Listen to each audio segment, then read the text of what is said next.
마르틴 루터는 하나님의 말씀에 세 가지가 있다고 말했습니다. 첫 번째로는 기록된 말씀인 성경, 선포된 말씀인 설교, 보이는 말씀인 성찬에 맞는 말이죠. 오늘은 이제 선포된 말씀을 좀 더 강조하고 본문으로 들어가려고 합니다. 하인리 블링거라는 분은 스위스 사람입니다. 쥐리히의 종교 개혁자이죠. 이분은 제2 스위스 신앙 고백서를 쓰면서 제1장에 이 내용을 담았습니다. 선포된 하나님의 말씀은 곧 하나님의 말씀이다. 중세에는 라틴어를 많이 썼기 때문에 저 노란 글씨가 라틴어입니다.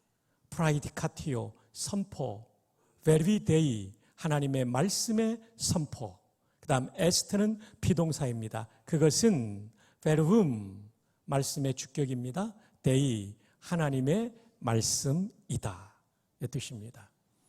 요즘은 설교를 무시하는 시대를 살아가고 있습니다. 그래서 좀 길게 설명하면 설교하지 마 이렇게 말하죠.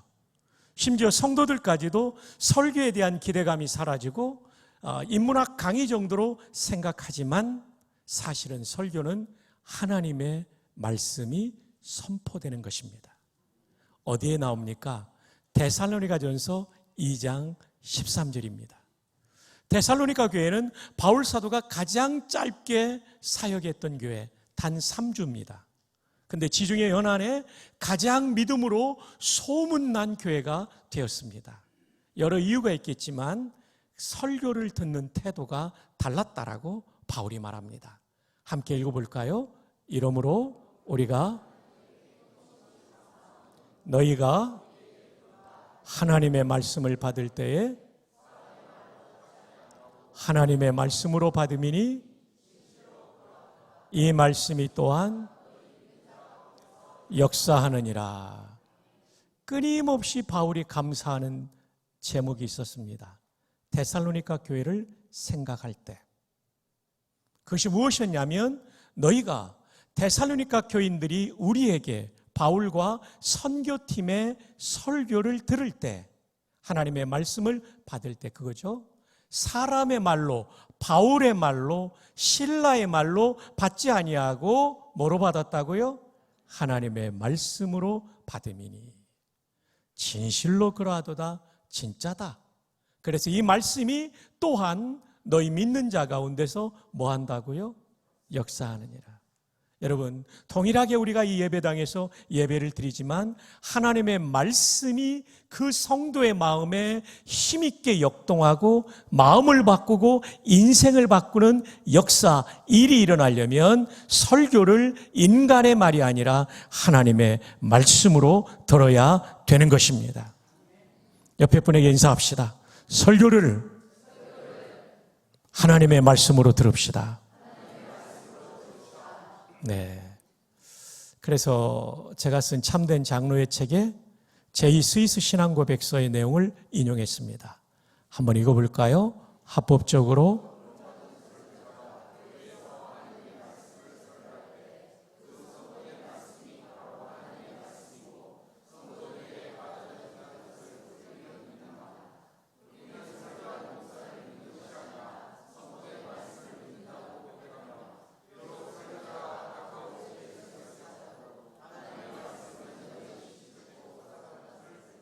설교자는 삶으로 설교를 해야 되니까 악하고 죄를 지으면 안 되죠.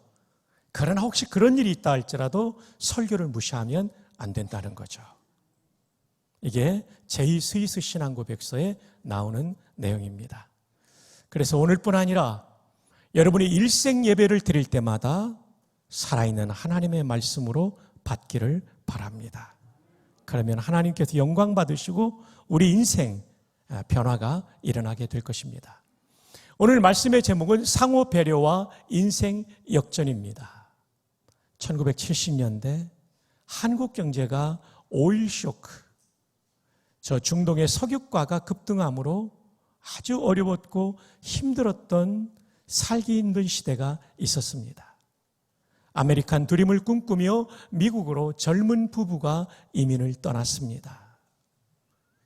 김포공항을 떠날 때 두 아들을 데리고 네 가족이 LA를 향하여 출발했습니다. LAX의 공항을 통하여 그들은 입국하게 되었고 그들은 오렌지 카운티에 정착하며 남청 여바의 눈물 젖은 이민의 삶을 시작했습니다. 남청 여바는 아무리 학력이 좋아도 언어의 장벽 때문에 사회적 고위직에 취직할 수 없었던 그들은 남산은 빌딩을 청소하며 남청이죠. 여자는 자바 시장에서 재봉틀을 돌리는 바느질을 통해 돈을 벌으며 그들은 이민 생활에 정착하던 때였습니다. 열심히 일했습니다.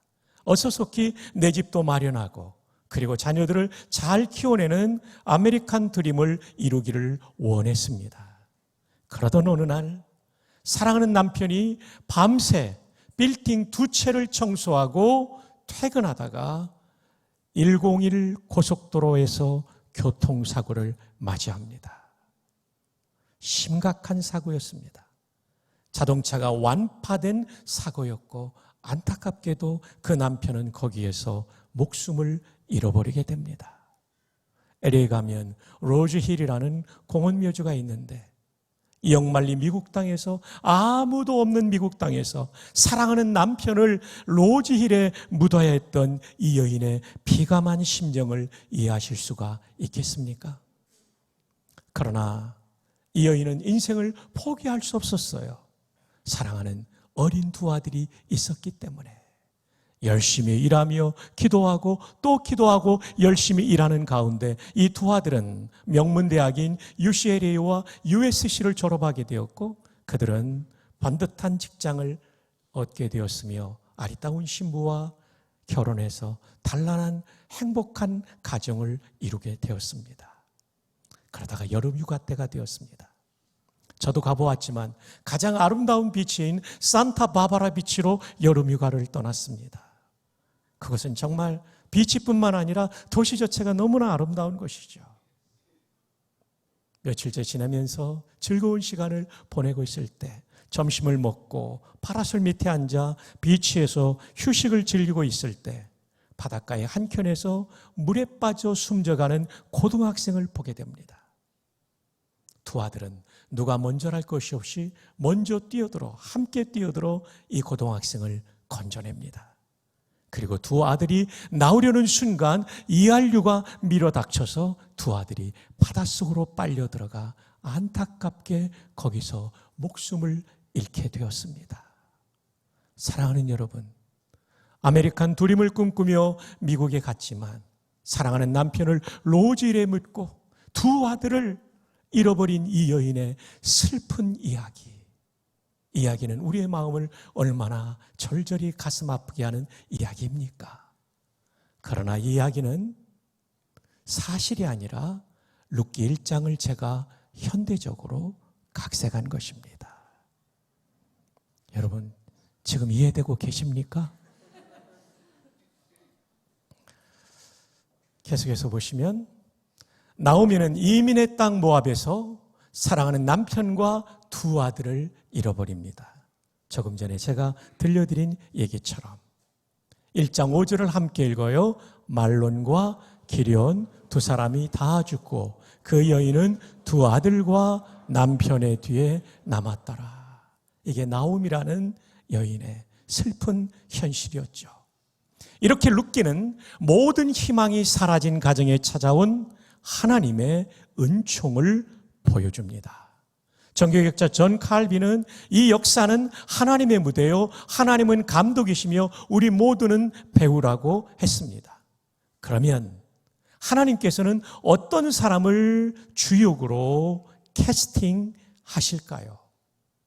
이것이 욥기를 바라보는 매우 중요한 관찰 포인트가 되어야 합니다. 사실 성경은 인생 역전 드라마로 가득 차 있습니다. 요셉의 이야기를 생각해 보십시오. 그의 삶을 돌이켜 보십시오. 사랑받는 아들이 형들의 미움을 받아 이집트로 팔려가게 됩니다. 보디발의 집에서 열심히 일한 노예였던 그는 일약 총무로 승진하게 됩니다. 근데 이상한 아줌마 때문에 오해받고 감옥에 들어가게 됩니다. 감옥에서도 성실하게 살았던 하나님을 경외했던 그는 파라오의 고위 관리인 술과 떡을 맡은 비서관들의 꿈을 해석해 주게 되죠. 꿈대로 떡 맡은 비서관은 처형당했고 술 맡은 비서관은 복직이 되었습니다. 그가 석방되어 나갈 때 내가 사랑받는 아들이었는데 여기 와서 노예 생활하다가 오해받고 감옥살이하고 있으니까 파라오에게 말씀하셔서 저를 풀어주십시오. 그러겠다고 하고 나갔지만 이 관리가 잊어버립니다. 얼마 동안이요? 한번 따라해 볼까요? 만 2년 후에 이 말씀이 나오죠. 까마득히 잊어버렸는데 요셉을 떠올리지 않으면 안 될 사건이 일어납니다. 아시는 대로 파라오가 꿈을 꿨습니다. 이집트의 모든 지혜자들에게 말해도 이 꿈을 해석할 수 없게 되자 그제서야 술 맡은 비서관이 요셉을 떠올립니다. 감옥에서 내 꿈을 해석했던 그 청년, 파라오 앞에 그를 세웁니다. 그리고 그 꿈을 다 해석해 주니 파라오가 그를 총리로 임명하죠. 보십시오. 감옥에서 왕궁까지 이 엄청난 인생 역전 드라마가 요셉의 인생에 있었던 것이죠. 여러분, 다니엘은 어떻습니까? 다니엘은 포로로 끌려간 포로의 아들이었습니다. 그는 그의 탁월함을 인정받아 고위 관리가 되었을 때 그를 시기하는 정치적인 라이벌들이 있었습니다. 다니엘을 제거하기 위해서는 아무런 허물을 찾을 수 없었기에 제거하기 위하여 그들은 다니엘의 신앙을 문제로 삼기로 결정합니다. 고대의 왕은 신의 아들, 신적 존재로 여겨졌기에 왕을 한껏 지켜 세우며 이런 제안을 합니다. 왕이시여, 왕은 127도를 다스리시는 위대한 왕이신데, 왕은 신적인 존재인데 이 나라의 신하 가운데 누가 왕 외에 어떤 인간이나 다른 신에게 구하는 것이 있다는 것은 왕의 위상을 모독하는 일입니다. 그러므로 그런 자가 있다면 사자굴에 쳐놓으시기를 바랍니다. 왕은 이 칼끝이 충신 다니엘을 향하고 있다는 것을 모르고 왕의 도장을 찍습니다. 그리고 이 조서는 반포되었습니다. 다니엘서 6장에 보면 다니엘이 이 조서를 받아듭니다. 그럼에도 불구하고 그는 전에 하던 대로 예루살렘을 향한 창문을 열어놓고 하루에 3번씩 하늘의 하나님께 기도했습니다. 이것은 소문이 났고 그는 사자굴에 던져지게 되었어요. 라이벌들은 생각했을 겁니다. 이제 다니엘은 끝났다. 근데 끝날 때까지 끝난 것이 아니었습니다. 사자들이 어우 하고 다니엘을 잡아먹으려고 하면 하나님이 사자의 입을 막은 거예요, 권사님. 그래서 잡아먹으러 갔다가 뽀뽀하고 돌아오게 된 거예요. 또 응하고 한번 때리려고 하면 팔에 힘이, 다리에 힘이 쭉 빠져가지고 가서 마사지하고 오게 만든 거예요. 꼭 그랬다고 말할 수는 없지만 그렇게 생각이 됩니다. 천국 가서 다니엘한테 물어봅시다. 왕은 침수를 금하고 밤새 이 문제를 고민하다가 사랑하는 다니엘이 있는 굴 앞에 갑니다. 사시는 하나님의 종 다니엘아, 너의 하나님이 너를 살려두셨더냐? 기대하지 않고 인사를 합니다. 이때 다니엘이 말합니다. 왕이시여 만세수를 하옵소서. 나의 하나님이 나를 살려두셨나이다. 왕이 기뻐합니다. 그리고 그를 모함했던 라이벌들을 사자굴에 던집니다. 근데 이상한 일이 생깁니다. 어제는 다니엘을 잡아먹지 못했는데 오늘은 라이벌들이 이 동굴 바닥에 떨어지기 전에 움켜가지고 뼈를 부서뜨려 죽였다라고 성경이 말합니다. 이런 기가 막힌 역전 드라마가 다니엘의 인생 속에 있었던 것이죠. 여러분의 인생에도 이런 역전 드라마가 펼쳐지기를 축복합니다. 에스더는 어떻습니까? 저는 요즘 에스더서를 읽고 있는데 너무너무나 감동이 돼요. 너무너무나.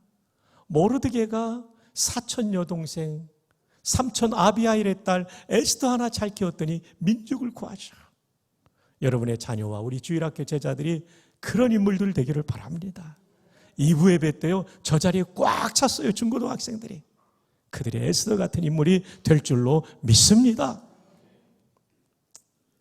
하만의 계략으로 유다민족 전부가 몰살당하게 될 때 모르드게는 에스더에게 말하죠. 네가 지금 왕후가 된 것이 이때를 위함이 아니냐. 에스더는 3일 동안 금식을 선포하고 기도하기 시작하죠. 왕 앞에 나가는데 왕의 눈에 에스더가 너무나 아름답게 보이는 거예요. 그래서 대화가 풀려가기 시작하죠. 그리고 어느 날 왕이 잠을 이루지 못하는 불면의 밤에 역대 일기를 읽게 됩니다. 궁중일기를. 거기에 보니까 모르드게가 암살 음모를 발각해서 왕에게 보고함으로써 그가 살았던 것을 읽게 되죠. 내시에게 묻습니다.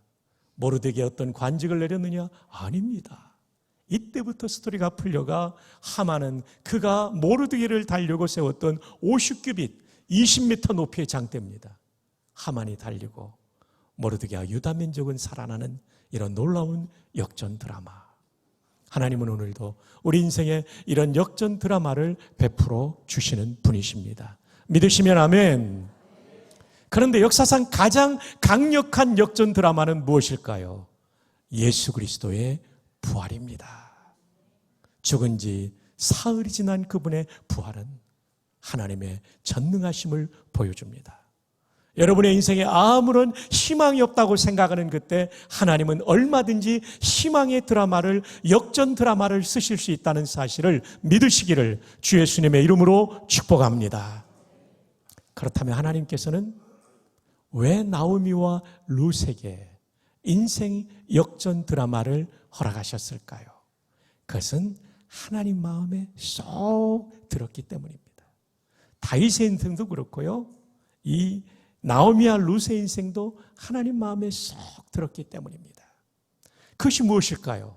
지금부터 추적해 보시겠습니다. 자, 1장 6절 함께 읽어요. 시작. 그 여인이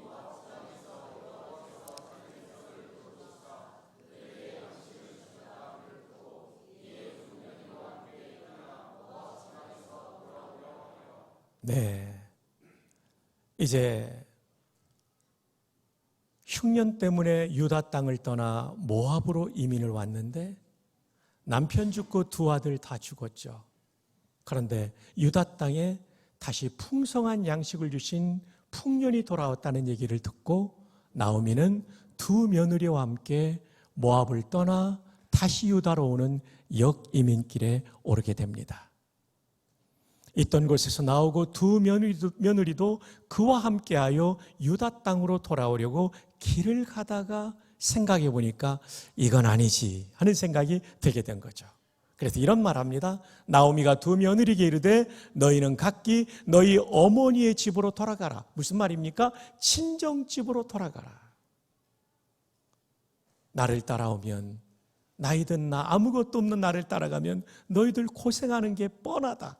친정집으로 돌아가 재혼하라는 말이 이제 다음 구절에 나오는데요. 너희가 죽은 자들과 나를 선대한 것 같이 여호와께서 너희를 선대하시기를 원하며 너희 남편들과 남편들이 떠난 후에도 나를 선대한 것 같이 너무 고마우니 여호와께서 너희를 선대하기를 원한다. 이 선대라는 단어가 구약에 굉장히 중요한 히브리어입니다. 한번 따라해 볼까요? 헤세드. 사진에 보면 이렇게 여러 뜻을 가지고 있어요. 가장 기본적으로는 언약을 맺으시고 불변으로 사랑하는 언약적 사랑, 그리고 선하게 대하는 거, 친절하게 대하는 거, 헌신하는 거, 충성하는 것을 뜻하는 단어입니다. 자, 이것을 1장 8절에 대입하면 이 며느리들이 남편과 시어머니에게 선하게 대했고 친절하게 되었다는 것을 알 수 있죠. 이것이 너무 고마워서 여호와께서 너희에게도 이런 선함과 친절함으로 대하시기를 원한다, 이 얘기를 하고 있는 거죠. 여호와께서 너희에게 허락하사 각기 남편의 집에서, 이 얘기는 재혼하라는 얘기죠, 위로를 받게 하시기를 원하노라 하고 그들에게 입맞추며, 이것은 굿바이 키스죠. 그들이 소리를 높여 울었습니다. 이별하기 전에 이제 서로 그 안타까우면서 석별의 정을 나누고 있는 장면이죠. 그런데 14절에 오면 두 며느리 중에 한 명은 떠나고 한 명은 나오미를 따라갑니다.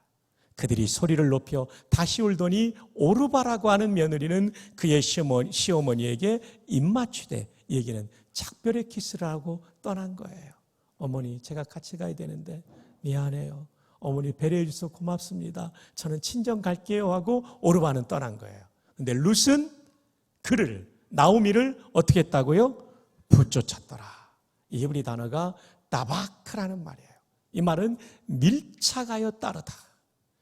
여러분, 사람이 마음이 없으면요 바싹 따라가지 않습니다. 멀리 따라갑니다. 베드로가요 예수님을 따라갈 때 마음이 조금 있으니까, 근데 체면상 안 갈 수는 없고, 근데 두렵고 부담되니까 멀찍이 따라가다가 부인했잖아요. 근데 룻은 달라요. 그 시어머니를 밀착하여 따라가는 거예요. 바싹 따라가는 거예요. 그러니까 마음을 다해서 지금 시어머니를 섬기는 태도를 여기서 우리가 읽을 수 있는 것이죠. 그러면서 오늘 본문에 유명한 말씀을 하십니다.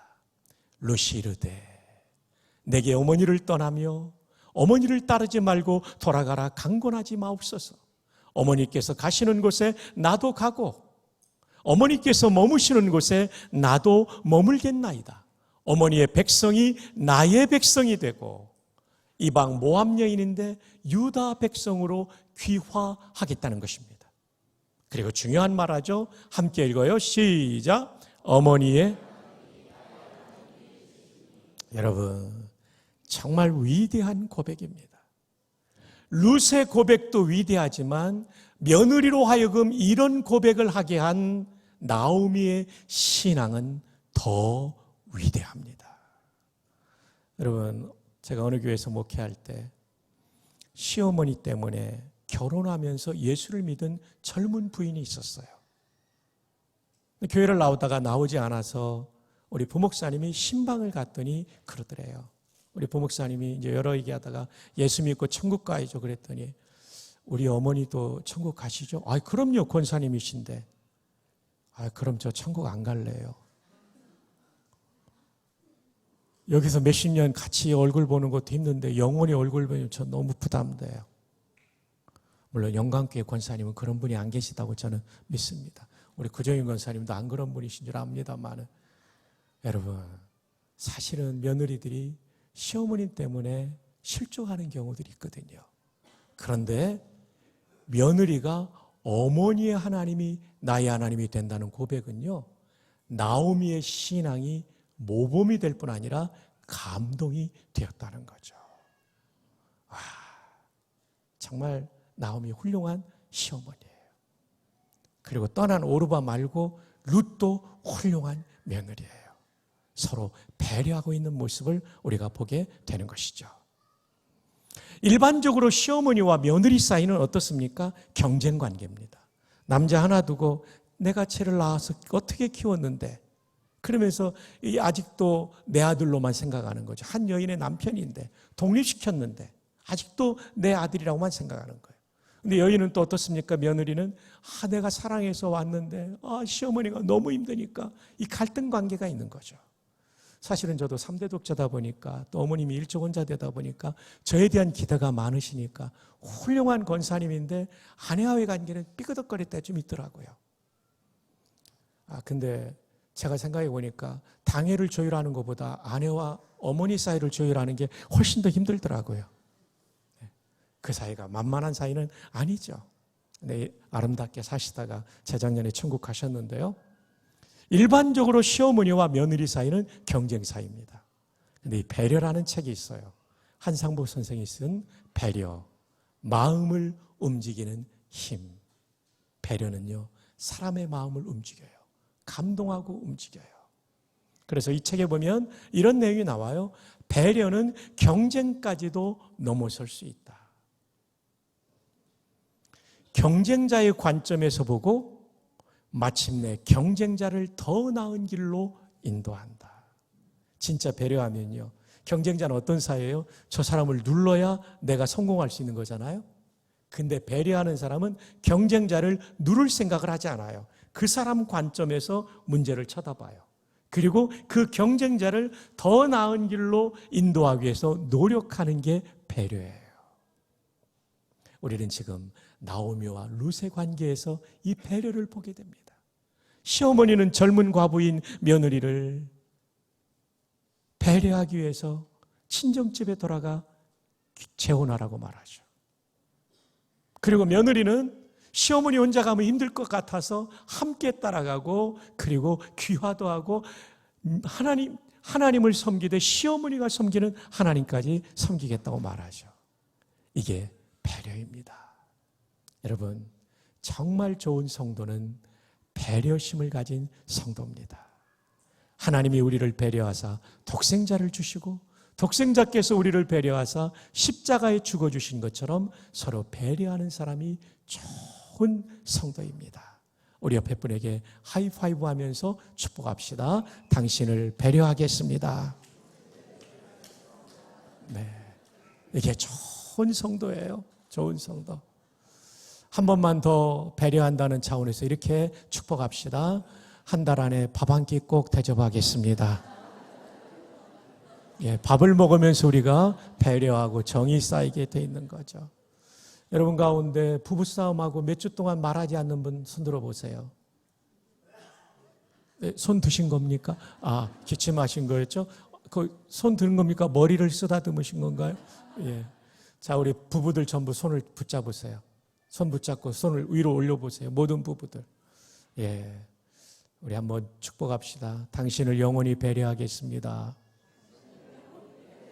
네.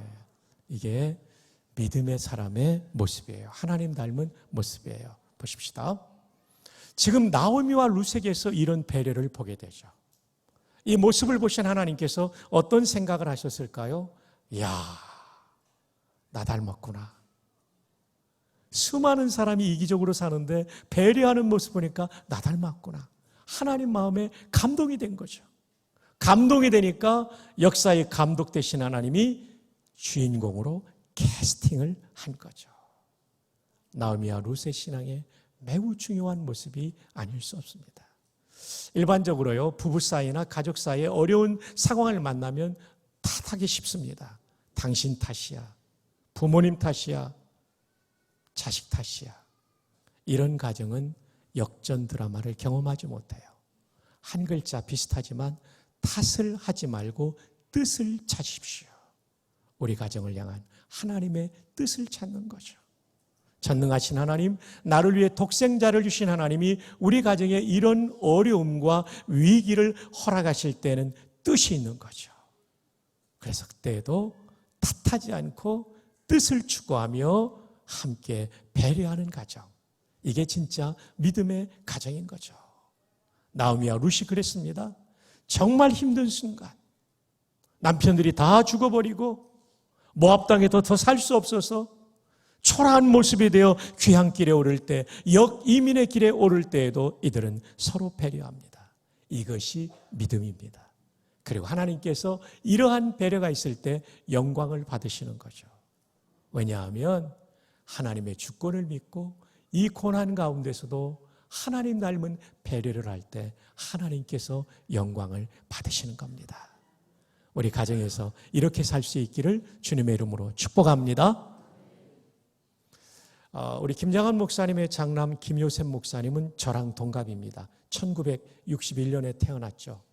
저희들이 살던 시대는 우리가 단일 민족이 굉장히 강한 민족성이 있었기 때문에 외국인이 학교에 다니고 그러면 어릴 때 굉장히 따돌림을 당하고 놀림을 많이 당하던 시대였어요. 김혜수 목사님은 한국말 잘하는데 미국 사람처럼 생겼기 때문에 왕따를 당했어요. 별명이 뺑코, 그래가지고 코가 높다는 거죠. 학교 갔다 오면 온돌방에 그 코를 대가지고 납작하게 하려고 노력했다는 얘기가 나와요. 그러던 어느 날 초등학교 4학년 때 미시간에 가서 1년을 살게 되는 얘기가 이 책에 나옵니다. 35쪽 이하에. 1년을 지내니까 당연히 전학을 갔죠. 전학을 가면서 김요셉의 마음속에 가장 부담이 됐던 것은 한국말은 듣고 말하고 읽고 쓰는 게 원활하지만 영어는 어머니하고 얘기해서 듣고 말하는 건 되는데, 어머니가 미국인이잖아요. 트루디 사모님. 이게 쓰는 거, 이거는 문제가 있는 거예요. 알파벳을 정확하게 기억을 못하고 있을 때였어요. 첫날 이제 전학을 가고 이제 인사를 했습니다. 그리고 수업에 참여하게 되는데 중간쯤 앉았어요. 근데 안타깝게도 그날이 알파벳을 맞추는 스펠링 비 시간이었어요. 그래서 선생님께서 한 사람을 지목하고 나오라고 그래서 칠판에 뉴스페이퍼 하면 NEWS, PAPR을 쓰게 하는 그런 수업이었어요.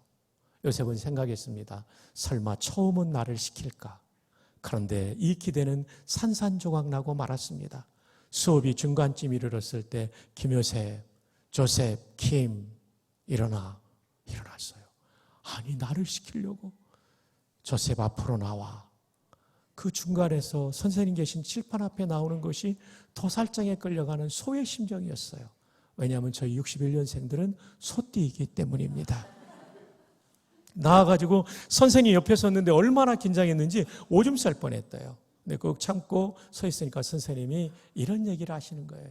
얘들아, 우리 미국에서 파송한 한국에 계신 선교사님 아들이 온다고 선생님이 얼마 전에 얘기했지? 그 선교사님 아들이 바로 조셉이야. 조셉은 한국에서 살기 때문에 부모님과 영어로도 소통해서 영어를 잘하지만 한국어도 매우 잘한단다. 요셉아, 너는 영어 쓰지 말고 한국어로 선생님 이름 한번 칠판에 써줄래? 요셉은 감동받았어요. 그건 식은 죽 먹기보다 쉬운 거거든요. 선생님이 내 이름은 샤프에 한번 써줄래? 그래서 칠판에 샤프 너무 쉽게 썼어요. 그랬더니 애들이 막 책상을 치면서 환호하는 거예요. 우와, 한글이 저렇게 생겼구나. 난생 처음 보는 한글을 보며 감동하는 거예요. 앉아있던 애들이 막 말합니다. 내 이름도 써줘. 나는 잔이야. 나는 메리야. 나는 스칼렛이야. 어떡하다 보니까 수업 시간에 다 끝났어요. 쉬는 시간이 되니까 옆반에 소문이 나가지고 옆반에서 쉬는 시간에 써달라고 한 거예요. 그 학교에 1년 동안 한국말로 이름 쓰기가 대유행을 하게 되었습니다. 김혜선 목사는 이렇게 말합니다. 샤프 선생님은 영어를 못하는 아이가 될 뻔했던 나를 한국어를 잘하는 아이로 세워주셨다. 그때 얻은 자신감은 한국에서 가지고 있었던 모든 열등감을 극복하는 것이었고, 이것이 미국 트리니티 대학교라는 명문대학의 기독교 교육학 박사과정을 전액장학금으로 공부하면서 최연소 박사학위를 받는 밑거름이 되었다. 그리고 교회를 개척하고 원천 기도 초등학교를 설립하는 출발점이 초등학교 4학년 샤프 선생님의 배려 때문이었다. 자, 보실까요? 그는 이렇게 말합니다. 배려는 한 사람의 인생을 살리는 하나님의 손이다. 한번 따라해 볼까요? 배려는 한 사람 인생을 살리는 하나님의 손이다.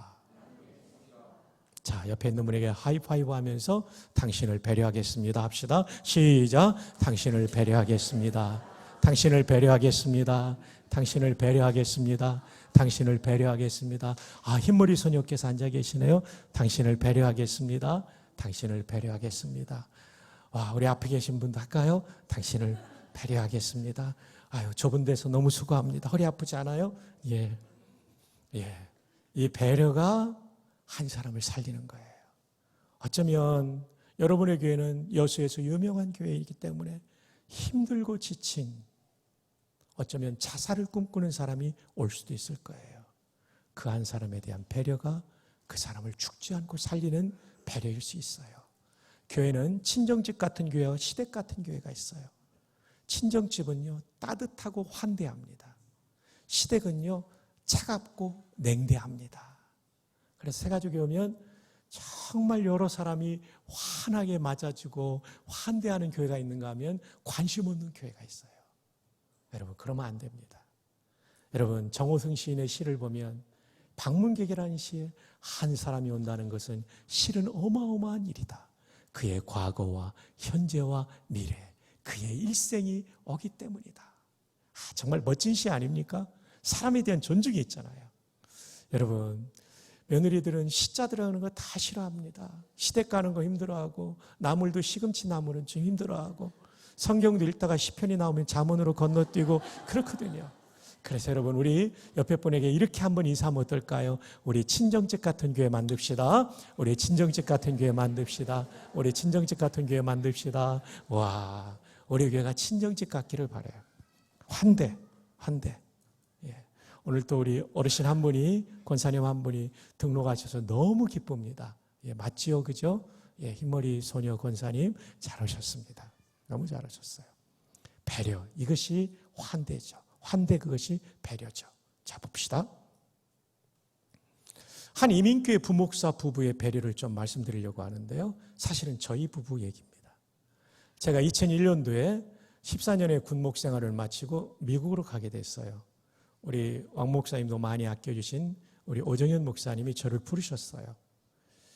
그래서 이제 처음 가니까 차가 2대가 필요합니다. LA는 대중교통이 발달되지 않아서 목회용과 또 제 아내가 아이들 태워다 주는 차. 저는 오정현 목사님이 주신 크라이슬러 콩코드라는 큰 차를 물려받았고, 목사님 새 차 사면서요. 제 아내는 차를 주문했는데 안 나와서 후배 목사님 차를 빌려 타고 있을 때였어요. 어느 날 전화가 온 거예요. 여보, 조 목사님 차가 없어졌어. 달려가 보니까 그 보도블록 쪽에 15분 이상 세우지 말라는 경고 문구가 있는데 이걸 못 본 거예요. 미국은요, 그 문구 있으면 15분 지나면 칼같이 견인해 가요.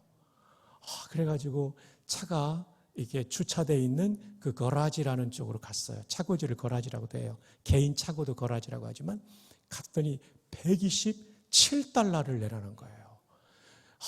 그때요, 이 100달러 넘는 건 부목사 살인 부담됐거든요. 근데 이제 써주고 걱정하지 말라 하고 집사람 보내고 저도 교회로 왔는데, 밤에 들어오니까 아내가 얼굴이 더 어두운 거예요. 무슨 일이 있었냐니까, 오늘 드디어 우리 차가 나와가지고 허리가 아파서 교회 집사님 병원에 치료받으러 가는데 차가 새 차로 너무 잘 달려서 이번에 과속으로 걸렸다는 거예요. 그 벌금이 97달러였어요. 하루에 224달러 벌금을 받으니까 이 주부가요, 공황 상태가 온 거예요. 근데 제 마음에 하나님이 이런 마음을 주셨어요. 네 아내를 격려하라. 어깨에 손을 얹고, 여보, 우리가 뭐든지 배우려면 수업료 내야 되잖아요. 테니스도 배우려면 수업료, 공부도 수업료 내야 되는데 우리 미국 생활 배우는 수업료 낸 셈 칩시다. 지금 생각해도 제가 어떻게 이렇게 신통방통한 얘기를 했는지 모르겠지만 하나님이 주신 마음이죠. 아내가요, 환하게 웃으면서 분위기가 밝아졌어요. 가정 분위기가. 2주 후에는 그런데요, 제가 걸렸어요. 새벽 4시에 출근해서 밤 11시에 퇴근할 때인데요. 왜냐하면 미국 목회도 익혀야 되고 민간 목회도 익혀야 되니까요. 근데 11시 넘으니까 너무 눈이 따가워서 교회 나와가지고 집으로 가는데 고속도로 타고 이제 저희 집 쪽에 스트릿, 밸리뷰 스트릿 내리는데 노란불인 거예요, 신호등이. 서야 되는데 이 밤에 누가 볼까 하고 쫙 지나는데요, 노란불이 빨간불로 바뀌더라고요. 이 순간 뒤에서요, 서치라이트가 쫙 비치는 거였어요. 세상에 대시보드에 개미 한 마리까지 보여요. 저는 그렇게 밝은 거 처음 봤어요. 선생님 아시겠어요? 이야, 진짜 밝더라고요. 근데 방송이 나오는데 뒤에 경찰차에서 도로변에 붙이라고 차를 붙였더니 키가 190은 돼 보이더라고요.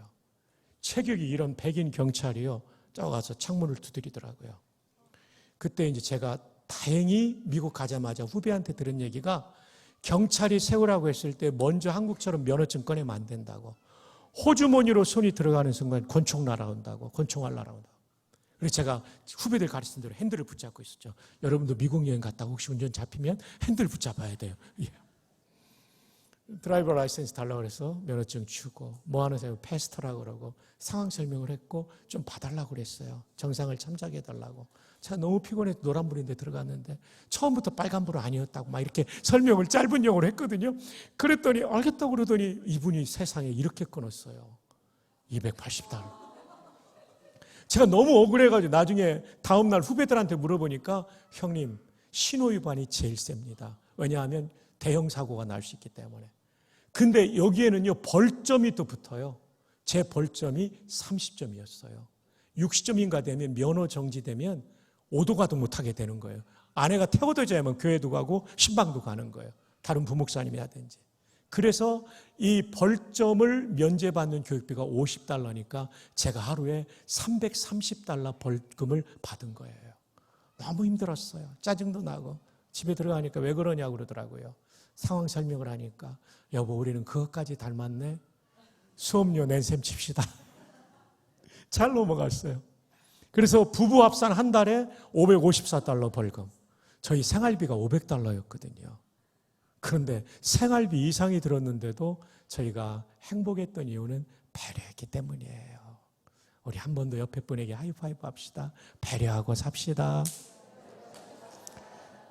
젊은 형제들 너무 세게 하이파이브 했어요. 그 배려가 아닌 것 같아요. 나한테 쩍 소리가 났어요. 특별히 부부 여러분 꼭 배려합시다. 제가 지금 아기 우는 소리 들으면서 너무 감사해요. 부인이 여기 앉아 계시는 거죠. 그죠? 발코니 층에. 남편이 부인을 배려해서 대신 아기를 안고 나가는 훌륭한 남편이에요. 그죠? 오늘 저녁에 맛있는 거 많이 해드리세요. 예, 와, 그 남편 진짜 멋있다. 아, 너무 고맙다. 배려. 이게 하나님 닮은 거예요. 계속해서 봅시다. 나오미와 룻의 인생 역전은 하나님을 닮은 배려에 대한 하나님의 은총입니다. 자, 4장 13절. 이에 보아스가 룻을 맞아요. 같이요. 아내로 삼고 그에게 들어갔더니 여호와께서 그에게 임신하게 하심으로 그가 아들을 낳아. 룻이 보아스와 결혼한 얘기 아시죠? 이게 고엘 제도예요. 고엘 제도는요, 여인이 남편이 죽는데 자식이 없고 죽으면 형제나 남편의 형제나 가까운 친척이 결혼해서 이 사람들의 생활을 책임지는 거예요. 그러니까 사회보장제도가 약했던 고대의 사회보장제도고 한편으로는 언약의 자손이 이어가는 하나님의 기가 막힌 방법이죠. 고엘은 영어로 구원자라는 뜻의 리디머입니다. 여러분 우리의 고엘 중에 최고의 고엘은 누구시죠? 예수 그리스도. 그분이 우리를 구원하셨고 우리의 일생을 일용할 양식을 주시며 인도하시는 줄로 믿습니다. 자, 15절 다 함께요. 이는 내 노년의 봉양자 곧 너를 사랑하며 7 아들보다 귀한 내 며느리가 낳은 자로다. 7 아들보다 귀하다. 이 배려하는 며느리예요. 시어머니도 배려하고 며느리도 배려하고. 우리가 믿는 하나님 여호와는 서로 배려하는 사람들을 기뻐하십니다. 그 하나님 여호와의 모든 능력을 동원하여 그들에게 인생 역전을 주십니다. 그렇다면 여호와 하나님은 어떤 분이실까요? 이거는 기말고사에 나오는 문제입니다. 여호와라는 이름의 뜻을 밑에 있는 이 사전에서 이렇게 5가지로 설명합니다. 첫 번째, 이스라엘 하나님의 고유한 이름. 이 5번째까지 나오면 스마트폰으로 찍어 놓으시면 좋을 거예요. 다 옮겨쓰기 힘드니까. 여러분, 하나님이라는 단어는 히브리어로 엘로힘인데 이것은 우리 하나님뿐 아니라 이방 신 할 때 그 신도 엘로힘입니다. 근데 여호와는 우리가 믿는 하나님께만 쓰는 고유한 이름, 프라퍼 네임입니다. 두 번째, 여호와라는 이름의 뜻은 생명을 주시는 분, 라이프 기버, 창조자라는 뜻을 가지고 있어요. 세 번째, 절대적이고 변함이 없으신 분. 네. 정말 우리 모두는 상대적이잖아요. 나보다 강한 사람 앞엔 약자고 나보다 약한 사람 앞에 강자지만 하나님은 누구에게도 약자가 아닙니다. 절대 강자가 되십니다. 믿으시면 아멘. 제가 코로나 때 하나님 이름 시리즈 설교하면서 이거 발견했는데요. 생명을 주시는 분의 은혜를 많이 받았어요. 성도들이 감염되고 그 큰 예배당에 20명밖에 들어가지 못하도록 할 때 한국교회가 죽는 것 같았지만 제 마음속에 주신 마음은 생명을 주시는 여호와께서 한국교회 생명을 불어넣어 주시면 한국교회 다시 살아날 수 있다! 이 믿음을 주시더라고요. 네 번째, 자기 모순과 변함이 없이 영원히 사시는 분. 여러분, 우리 모두는 언젠가는 세상을 떠납니다. 그러나 하나님은 영원히 사십니다. 제가 10살 때 아버님이 돌아가셨는데요. 어머님이 그때부터 새벽 기도하셨어요. 다녀오시면 6남매한테 안수기도 하시는데 1번이 외아들인 저예요.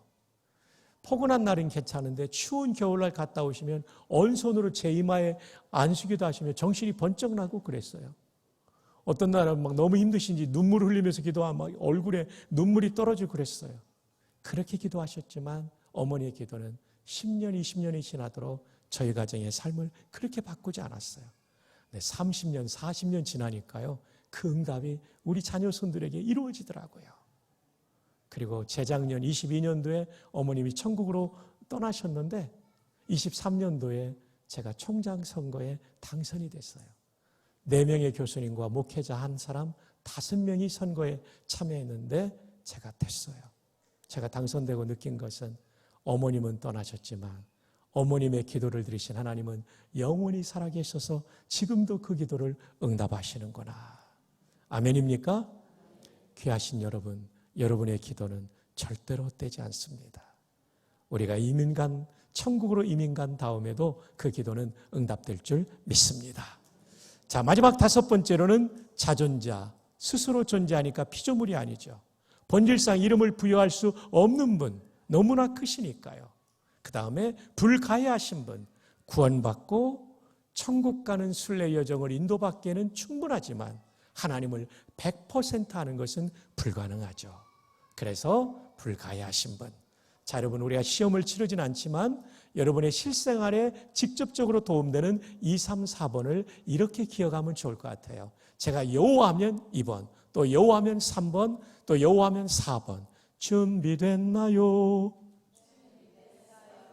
예, 옛날 버전은 준비됐어요. 요즘 버전은 예, 선생님. 그렇게 되죠. 이제 요즘 버전을 한 번 더 해볼까요? 준비됐나요?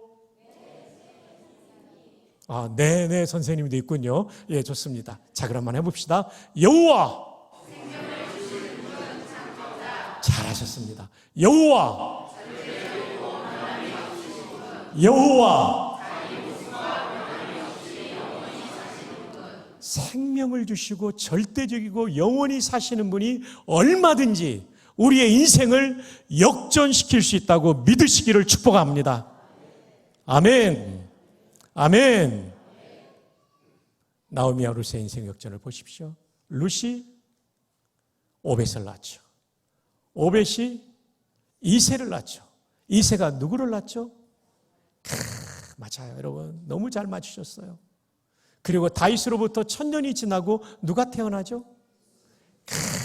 여러분 정말 맞추셨어요. 예수 그리스도. 맞추신 분은 본인에게 이번 주 안에 큰 상을 내려주시기를 바랍니다. 예수 그리스도.